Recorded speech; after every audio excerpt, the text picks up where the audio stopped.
there's an opportunity here to just have his whole body in frame and then see the dog in the background kind of come towards.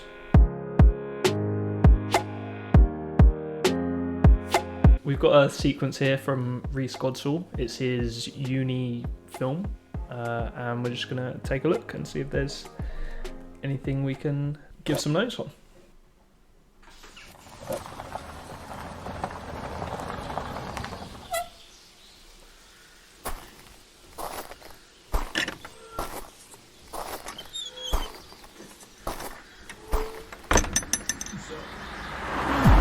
So, we meet again.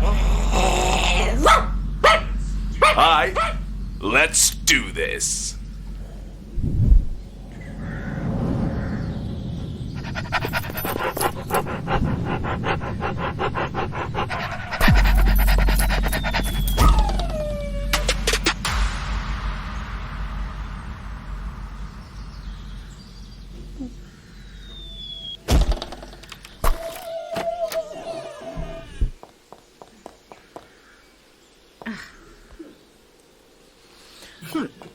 Cool. I've watched it a few times already, so I do have some thoughts. Let's go through that. Very nice overall. I think it's funny, and I think there's a lot of potential here, and just some things that could maybe be pushed a little more. I think this is going to be the same shot.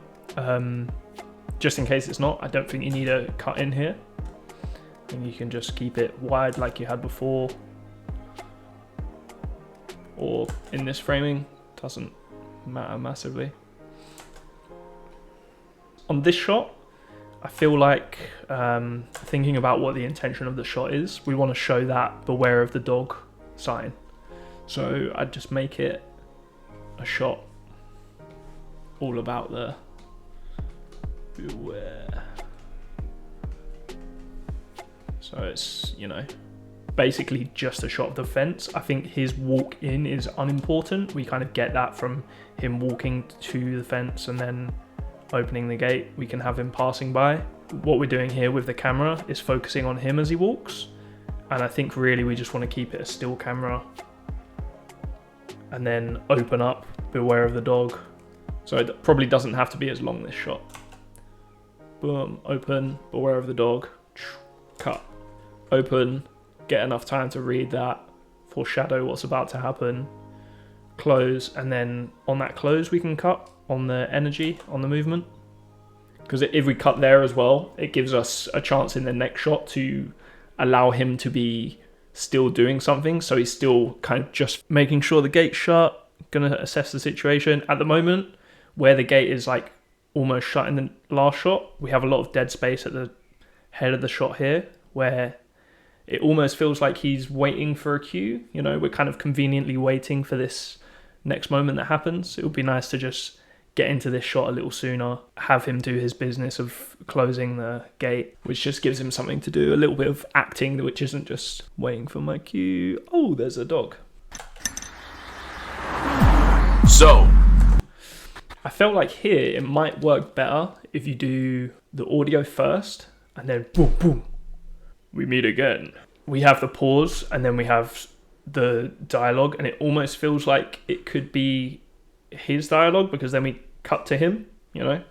If we have that time where it's like, so, poof, poof, and we can see him and he's not talking, and there's just these two things in the foreground, I feel like that becomes clear that it's the dog.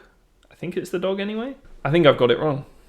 I think the guy is saying, so we meet again. What's unclear to me about that and why I've been confused is because so you need to have that beat of the pause standing there before he says so. You're missing the beat of the turn and reaction, the him noticing the dog. So it's like poof poof, and he's so, and then we can cut into this shot. Now I think with this shot we could be a lot more on his face, just a touch more. And I also think we don't need to be as free quarter here. We're going from this shot, and I almost feel like if you wanted to, you could do that anime thing where it punches into his face here. You know, really just into this kind of thing. But you can also do it with a cut, but I just think cutting round is a little jarring, and we can just have it more.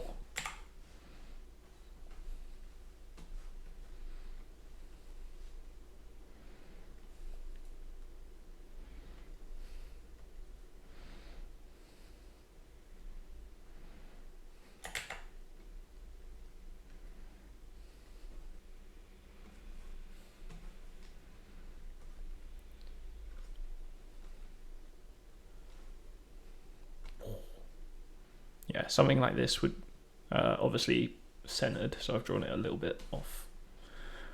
Just could be a little more engaging and a little funnier as well. Like it's very serious and high drama, but it's just a guy delivering a package, right? That's the joke of this, to make it over the top. So yeah, I think if you're going to do the adjust of the weight of the parcel, you kind of, how I'd play it personally, just an idea.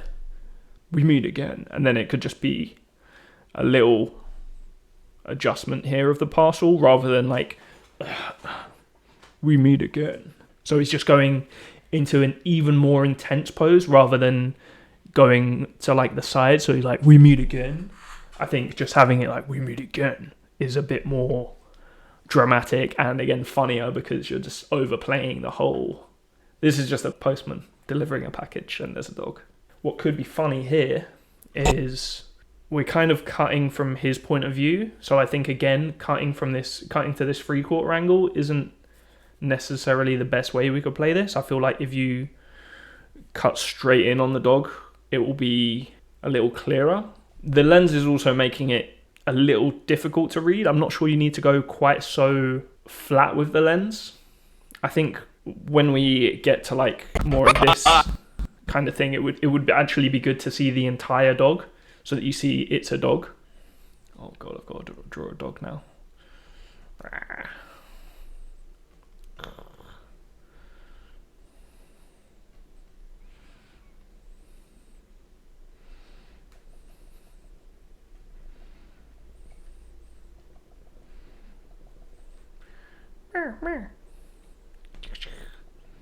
Get that mouth really the biggest thing on this tiny little dog, you know. It'd be funny if you see this kind of stuff. I feel like seeing its whole body and seeing, you know, that kind of having a wider angle lens will give you that depth to the body, so that his face is really like the huge thing about him, and it will just kind of, I don't know, I'm not going to try and draw a leg here. Whatever. Yeah, so this will be straighter on. We'll see the whole dog.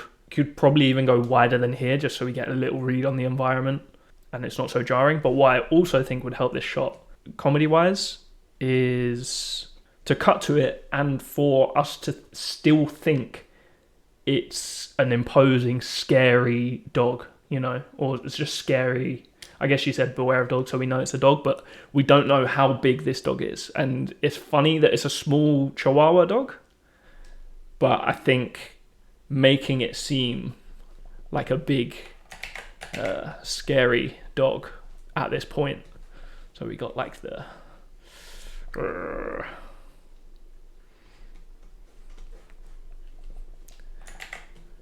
You just got the mouth kind of as big as possible. Having just his mouth is also clear, you know, you're seeing that, that's really the aggressive thing about the dog.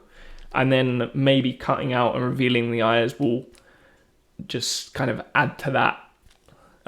Oh, it's just a Chihuahua. Because if you can see too much of the anatomy, you might clock a little earlier. But yeah, maybe just having this really kind of big, scary grin when we cut in, with that sound of like the growl. So we're like, oh no, he's about to get messed up. And then we can do again that if you go with it with the next shot, maybe you don't go with it here, I don't know. But I think what would work well here is, you know, having like what you have now with an 85mm lens, or just a flatter lens, zooming out, or just pulling out translate wise into this shot here where it's like, rah, rah, rah. I think that would work funny. So seeing a bit of that environment as well will just kind of help to show that, oh, it's a little dog, therefore we should be laughing at this. Alright, let's do this. I feel like we're getting a little bit too far on this side of screen. We'd probably be more framed here, this kind of thing. And maybe just a touch closer. Doesn't really matter too much to me. It's kind of nice that it's a handheld cam at the moment. At the moment, we're getting this this slow drift, and I don't think we need that. I think we can just stay on him, and if we want to do handheld, then just have it kind of breathing. But at the moment, that is just taking away from him. I think you always want to think about what the focus of your shot is, and that's the thing that which should actually move the least in your shot. You know, you've got this moving background right now, and then because of this camera, we're drawing our focus kind of to this tree with this camera move.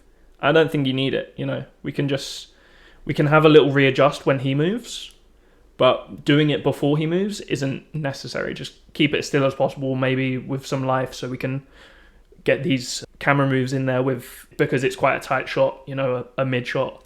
You want to get these camera moves in if he's doing a lot of movement, just to keep him the focus of the shot. But I think moving it too early is just distracting from that at the moment. I think you really want to amp up your poses here, so anything you can do to really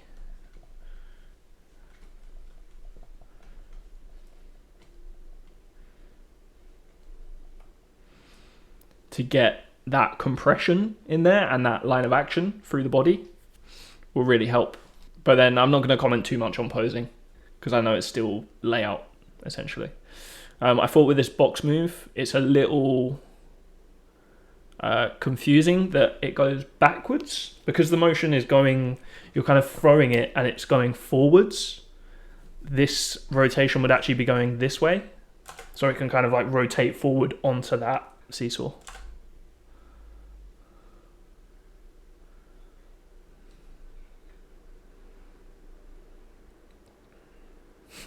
I think as well with that, you want to make sure that the arc is going towards this.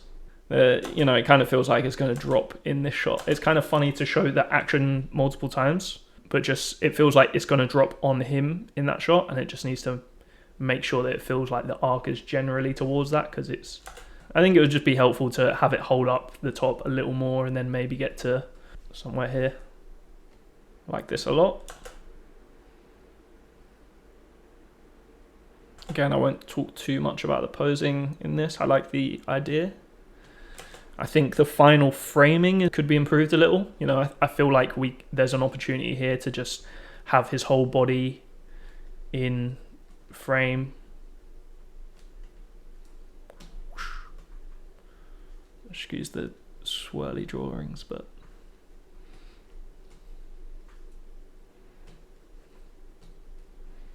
you know, have him and then see the dog in the background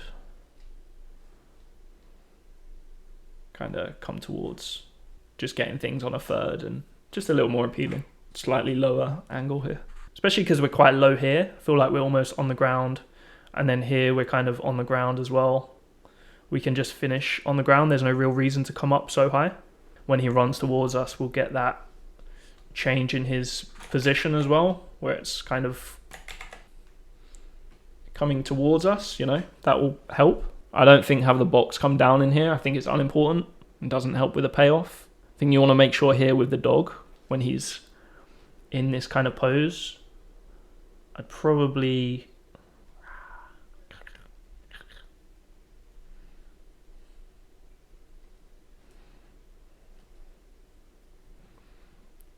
have something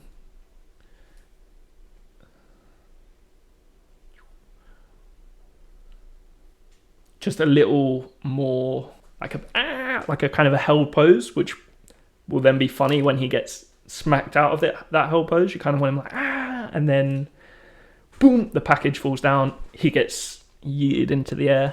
So maybe not as high as I've just drawn, but you know, something maybe around here. just a little higher, a little like it feels like a jump, and that there's kind of an arc to it. It kind of feels like he's just along the floor right now. You want it to feel like he's just about to get him, and then the pack is like, ah, and then it's like, boom, out. See ya. So really snap up that timing of the package. You can just have like 1 or 2 frames. At the moment, it's kind of like falling like a feather. And you kind of want to get the read on him and then see this thing like, boom, crash down. You kind of get like a frame and then...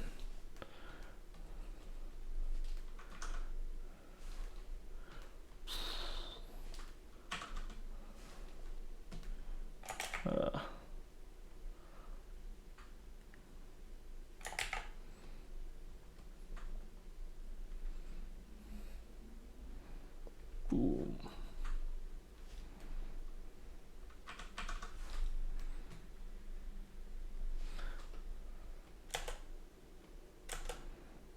And I'd probably overshoot that as well, boom, so that he can be gone in like a couple of frames, and then we get that seesaw to just tell us that bing, that thing has just boom completely got rid of him. I think here, keep him disconnected, keep him like, I know what's about to happen, I had this planned the whole time. So he's just, maybe he's in the previous shot he came down and he's got his eyes closed and he's like and then here he's just kind of like pleased with himself. Terrible drawing. But just staying in that pose and get him clear of that. This needs to be in the center. So then we can have him, you know, maybe he's over here. Boom.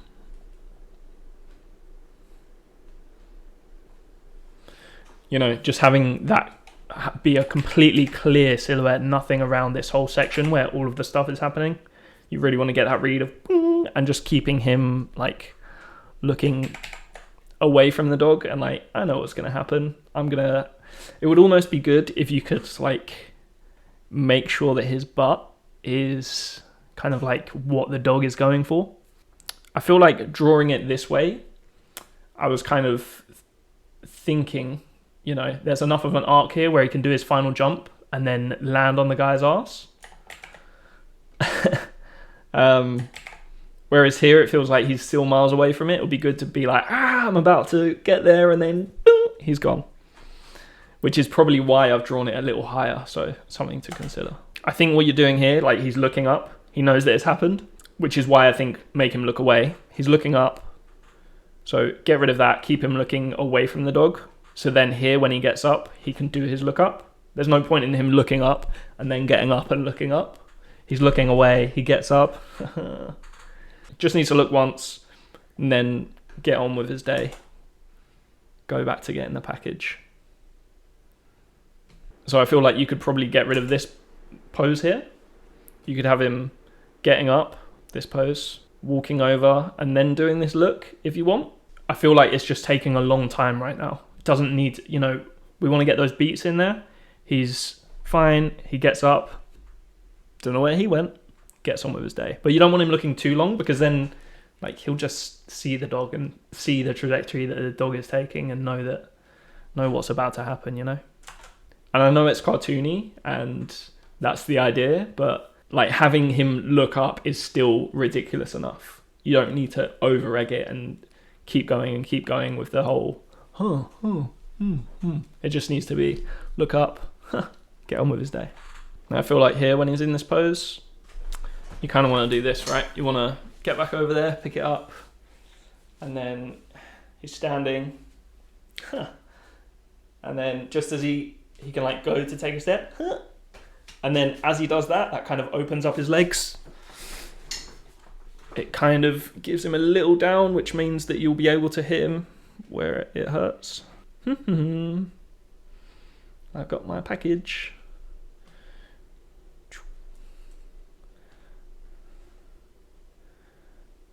And he's going to do a silly walk.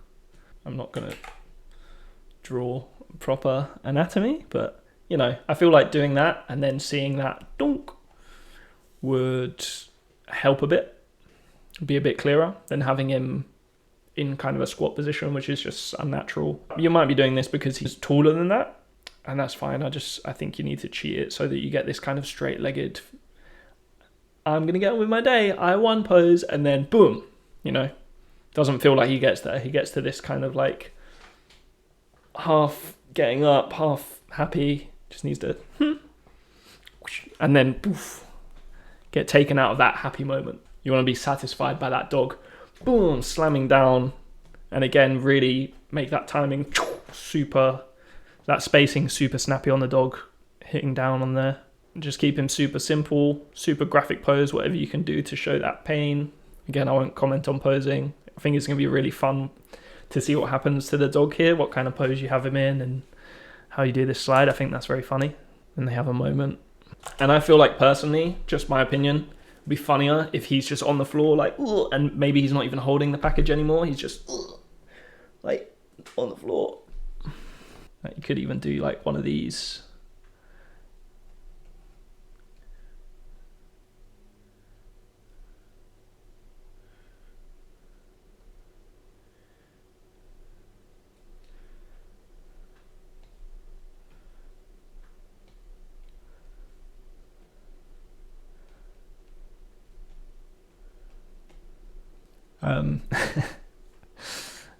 And then maybe, you know, I'm messing up the staging here a little bit, but just an idea.